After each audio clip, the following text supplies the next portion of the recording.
Então, sem mais delongas, eu passo a palavra então à Lívia. Já agradecer muito, Lívia, a sua vinda aqui ao Rio de Janeiro para nos engrandecer com a sua participação. Muito obrigado. Boa tarde a todas e a todos. Eu queria iniciar parabenizando o Ministério Público Federal, em nome do Dr. Jaime Mitropoulos, por esse encontro que é de fundamental importância, em especial no momento e no contexto político que estamos vivenciando no Brasil, em que o ódio religioso tem sido uma tônica, né? Não só no Rio de Janeiro, mas no Brasil inteiro vem se espalhando de uma maneira muito intensa. E eu começo abordando um pouco a noção de tolerância, né? Eu acredito que num país que se pretenda realmente democrático, a tolerância não deve ser a nossa meta, a nossa missão. A intolerância, o ódio religioso são crimes, de fato, mas o contraponto da intolerância não deve ser a mera tolerância. Isso porque, doutor Suyama, a gente, quando fala em tolerância, na palavra tolerância, a gente precisa buscar a raiz, né, do sentido da palavra. Tolerar significa aguentar, suportar. E quando a gente fala em tolerância, então, a gente está falando de uma relação de poder. E nessa relação de poder, o objeto da tolerância não tem poder de decisão. Então, quem tolera, aquele que tolera, é quem obtém o poder e que diz quem vai tolerar, quem vai deixar de tolerar, e quando vai tolerar e quando vai deixar de tolerar também.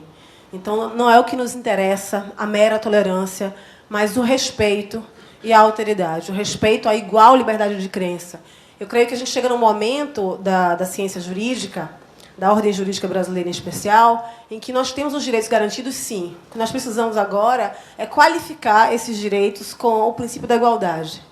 Não adianta a gente falar só em liberdade de crença, quando essa liberdade vale só para algumas pessoas e alguns grupos religiosos. A gente precisa buscar que haja realmente igualdade para todas as confissões religiosas do nosso país.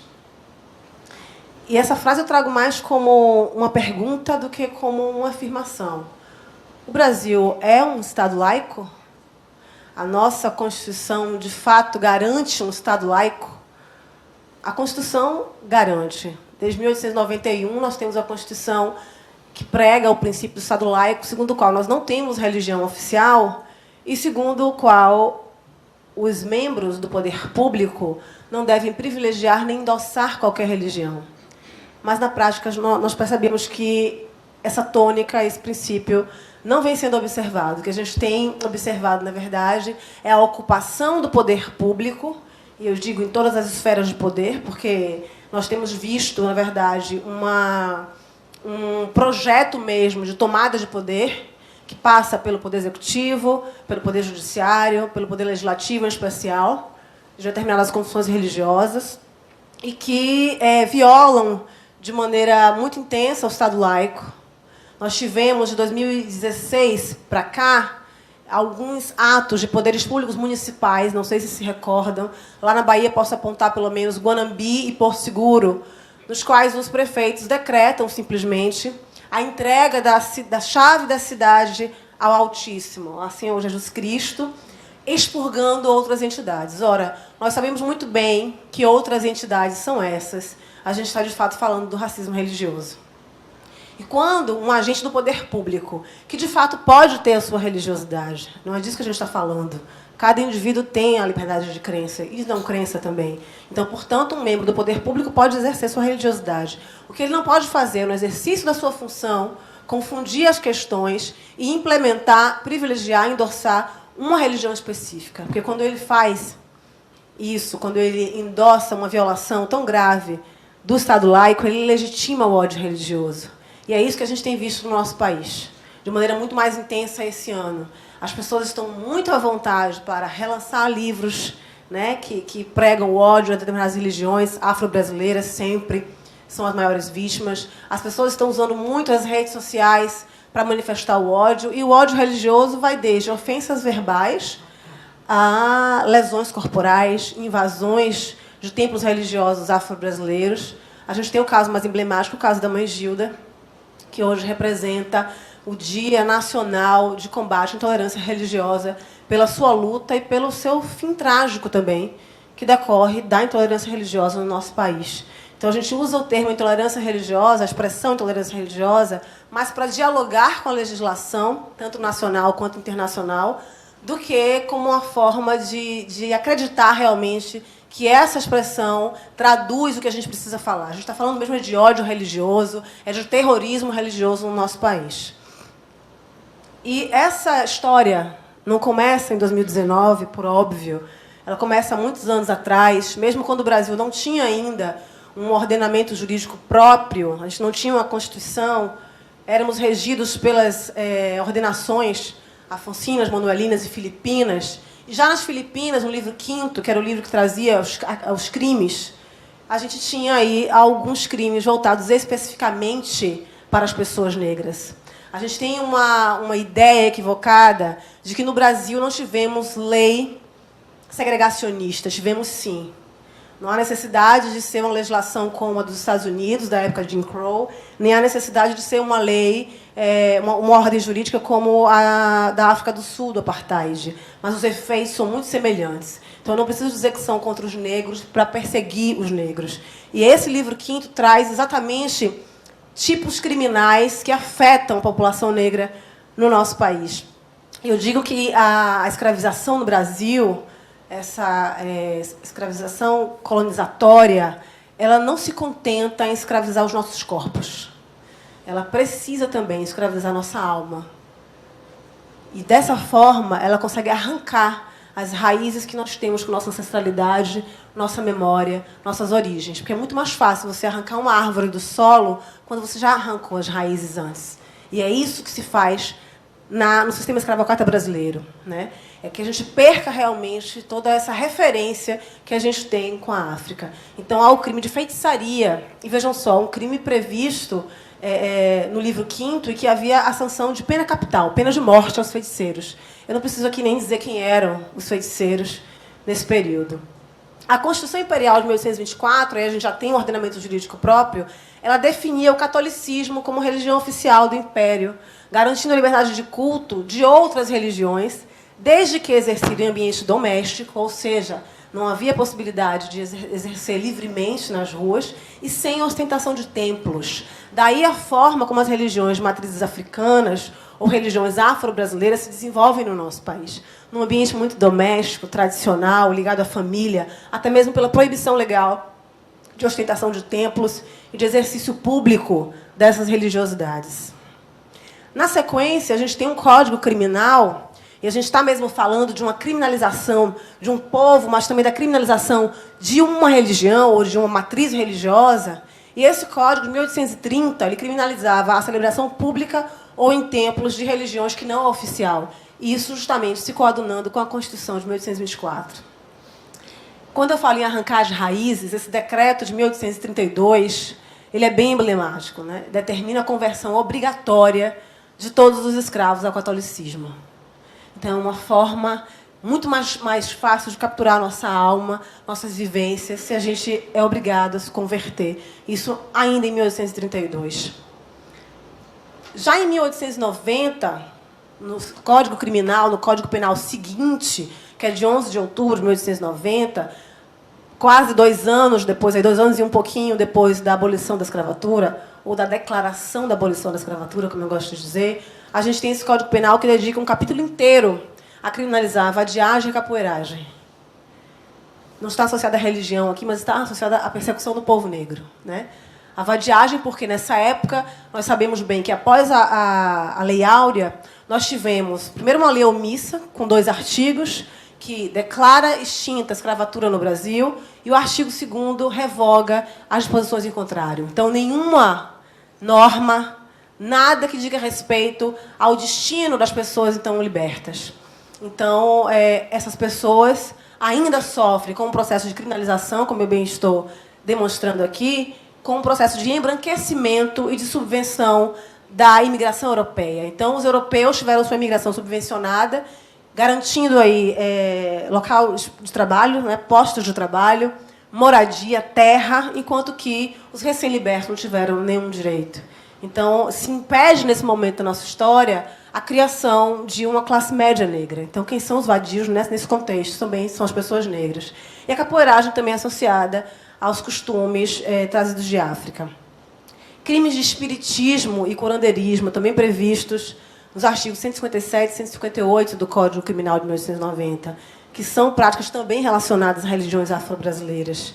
E, por fim, ainda nesse código, a criminalização ou a responsabilização penal aos maiores de 9 anos de idade. Não há dúvida nenhuma dos filhos de quem que a gente está falando quando a gente prega, por lei, uma responsabilização para os maiores de 9 anos de idade. Na sequência, a gente tem a Constituição de 1891, que é a primeira Constituição a formalizar, no plano constitucional, o princípio do Estado laico, com a liberdade de crença e culto para todas as religiões. Mas, vejam, nunca é uma liberdade plena, né? Uma liberdade de crença e culto para todas as religiões, desde que não ofendessem a moral pública e as leis. Então, quem é que determina que moral pública é essa que é ofendida simplesmente com a prática de religiosidade? Que religiões são essas que são perseguidas a partir dessa ofensa à moral pública? Em 1912, acontece um fenômeno no Brasil ainda pouco conhecido, ou pelo menos ainda pouco difundido, o doutor Jaime está fazendo sinalzinho ali, porque a gente conversa muito sobre isso, chamado o quebra, ou a Operação Xangô. Acontece em 1912, em Alagoas, e por um viés muito político, que era justamente a ideia de se afastar do poder o governador de então, que era Euclides Mata, e se traz um pretexto de que ele tinha pacto com Xangô. Xangô era o modo como as religiões afro-brasileiras eram denominadas em Maceió naquela época. Então, justamente com esse pretexto, que é publicado como bruxaria nos jornais, no dia 2 de fevereiro de 1912, acontece essa Operação Xangô, liderada pela Liga dos Republicanos Combatentes em Maceió, e a invasão e depredação de todos os terreiros da capital, e as pessoas negras, adeptas de religiões afro-brasileiras, são espancadas em praça pública. Esse é um fenômeno que eu digo que está acontecendo hoje no Rio de Janeiro. Então, o quebra não é em 1912, o quebra é hoje. A Operação Xangô está acontecendo hoje. Nós estamos vivendo ciclos na nossa história, estamos repetindo essas atrocidades da nossa história. E essa Operação Xangô, o quebra, gera um outro fenômeno como consequência, chamado Xangô rezado baixo, que é o silenciamento das religiões afro-brasileiras naquele Estado. De que forma se dá isso? O exercício, os rituais de matrizes africanas passam a ser realizados sem palmas, em cerimônias fechadas, sem atabaques e sem objetos litúrgicos característicos das religiões afro-brasileiras. Vejam, isso é quebrar completamente a essência dessas religiosidades. Você tem um ritual afro-brasileiro sem um atabaque, sem palmas, sem cânticos. E é esse o efeito que se traz a partir da Operação Xangô. Eu diria também que o Xangô rezado baixo é hoje. Quando o Ministério Público, e aí a gente tem também que fazer a meia-culpa e colocar o dedo na ferida, doutor Suyama, expede termos de ajuste de conduta, obrigando pais de santo a realizar tratamento acústico de terreiros com valores altíssimos. Quando o Ministério Público, eu falo especificamente de um fato ocorrido em Minas Gerais, assina um termo de ajuste de conduta que obriga um terreiro a realizar os seus rituais, as suas cerimônias, apenas em determinados dias da semana e apenas com determinado número de atabaques. Pensem o que é isso. É o Ministério Público que deveria estar protegendo essas religiões, promovendo igualdade em termos de liberdade de crença, que está monitorando ou criando regras para que uma religião possa ter o seu exercício livre, como pregado pela Constituição. Então, o Xangô rezado baixo também acontece hoje. Também acontece na nossa realidade e também acontece pelo sistema de justiça. Eu tenho que dizer isso porque Dr. Jaime Metropoulos, doutora Eliane, que está aqui, são das poucas pessoas dentro do Ministério Público e outras poucas no sistema de justiça que estão nadando contra a maré, que estão fazendo um trabalho de contracorrente. Não pensem que a gente tem um sistema de justiça hoje uno no que diz respeito à proteção e promoção dos direitos humanos. Não temos. Não temos. E aí que se dá também a importância de eventos como esse, e a importância de estarmos atuando de forma articulada com os movimentos sociais, com líderes religiosos, porque essa legitimidade que vocês dão para a nossa atuação é muito importante para que a gente consiga continuar dentro da instituição como contracorrente, avançando nessa proteção, que eu diria que é a missão principal do Ministério Público, mas que não vem sendo entendida assim nos últimos anos, nesse contexto que a gente está vivendo. E ainda falando da legislação, a gente teve na Paraíba, em 1966, vejam só, uma legislação que obrigava sacerdotes e sacerdotisas de religiões afro-brasileiras a realizarem exame de sanidade mental. Você não poderia exercer a sua atividade religiosa sem antes se submeter a um exame de sanidade mental. Vocês já imaginaram um padre tendo que fazer um exame de sanidade mental para fazer uma missa, né? Mas isso aconteceu com as religiões afro-brasileiras. Eu não estou falando de um passado muito distante. Eu estou falando de 1966. Na Bahia, nós tivemos uma legislação muito famosa, de 72, que durou até 76, que impunha às religiões afro-brasileiras alvarás para funcionamento. E esses terreiros tinham que retirar esses alvarás em delegacias de jogos e costumes. É a verdadeira criminalização mesmo dessas religiões. E essas delegacias tinham duas funções fundamentais. A primeira era controlar a prostituição, imaginem só, e a segunda era controlar os alvarás de funcionamento dessas instituições, desses terreiros, desses templos religiosos. E a gente está falando aqui de anos após a instituição do Estado laico pela Constituição de 1891. Nós, religiões afro-brasileiras, somos as únicas no Brasil a termos instrumentos sagrados, ainda hoje expostos em museus do crime. Então, não pensem que esse sistema de justiça mudou muita coisa. A gente continua repetindo, em grande medida, o que a nossa história determinou em termos legais. Isso foi pregado pela legislação do nosso país. E nós, quando vamos num tribunal de justiça, no STF, no Ministério Público, que vemos... Deixa eu ver se tem aqui, meu Deus, ainda bem que não tem. Eu sempre passo por isso, falo isso quando eu olho para trás, tem um crucifixo. Mas é o que acontece, né? A gente acaba tendo sessões legislativas nas quais são lidos trechos da Bíblia antes de se iniciar, reza-se um Pai Nosso, tem um crucifixo, e isso corroborado pelo sistema de justiça, ainda hoje no nosso país.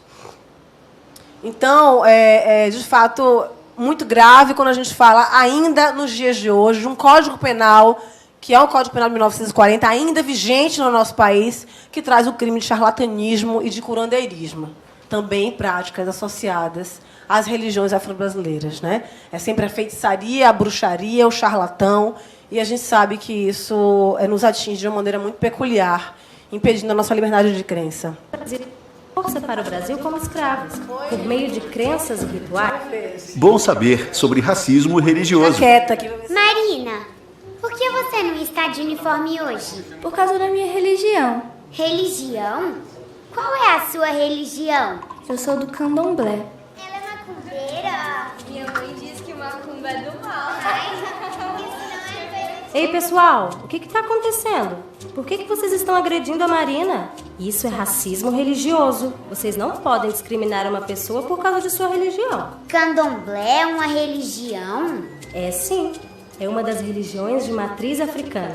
No começo do século XVI, pessoas de várias partes da África foram trazidas à força para o Brasil como escravos. Por meio de crenças e rituais, conseguiram manter, com muito esforço, parte da cultura. Foi assim que as religiões africanas se construíram no Brasil. O que eu não entendi foi porque a senhora falou racismo religioso. Por que racismo? É racismo porque é uma discriminação contra a tradição de um povo. É direcionada às práticas religiosas fundadas por pessoas negras. Ao longo dos séculos, os negros, suas crenças e cultura foram desumanizados e marginalizados. E essa discriminação, infelizmente, ainda existe. Não podemos relacionar as religiões de matrizes africanas a coisas ruins. Quando fazemos isso, estamos cometendo racismo religioso. E isso é crime. As religiões de matrizes africanas respeitam a natureza, as pessoas e a comunidade que está em volta, promovendo sustentabilidade, saúde pública e educação. Toda essa riqueza cultural deve ser respeitada. Eu não sabia. Eu também não. Desculpa, Marina. Marina, a minha avó é da Umbanda. O meu pai é ateu. Eu vou para os cultos na igreja evangélica com a minha mãe. Eu sou budista.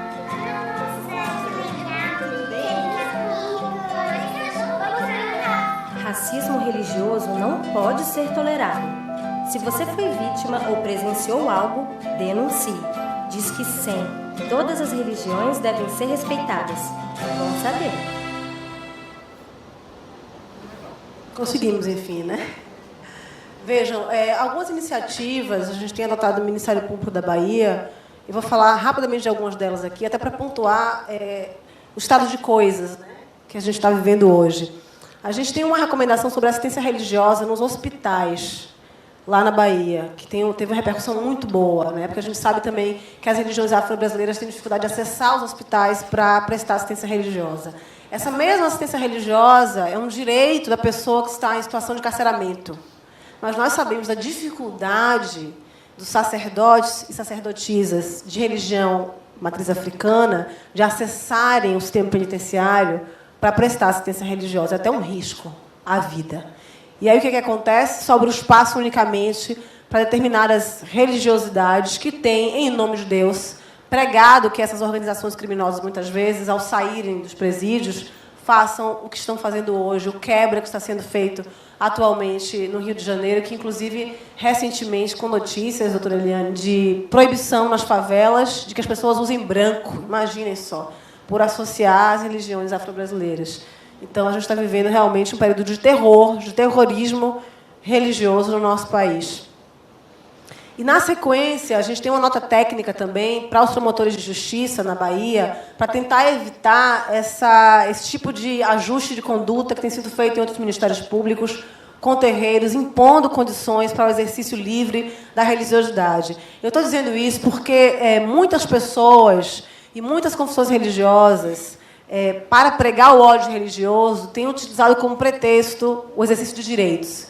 Então, se eu tenho o direito ao meio ambiente ecologicamente equilibrado, livre de poluição sonora, então eu uso esse direito para praticar intolerância religiosa, ódio religioso contra os terreiros. Tem acontecido muito isso. E é preciso que o Ministério Público e o sistema de justiça sejam atentos, porque se, de fato, é possível que haja poluição sonora por parte de um terreiro, isso seria, na minha opinião, ainda mais possível, mais recorrente com outras confissões religiosas. Nós sabemos que há templos religiosos que usam som mecânico, muitas vezes virados para a rua, né? Porque tem o proselitismo como uma de suas práticas, que, aliás, os terreiros não têm.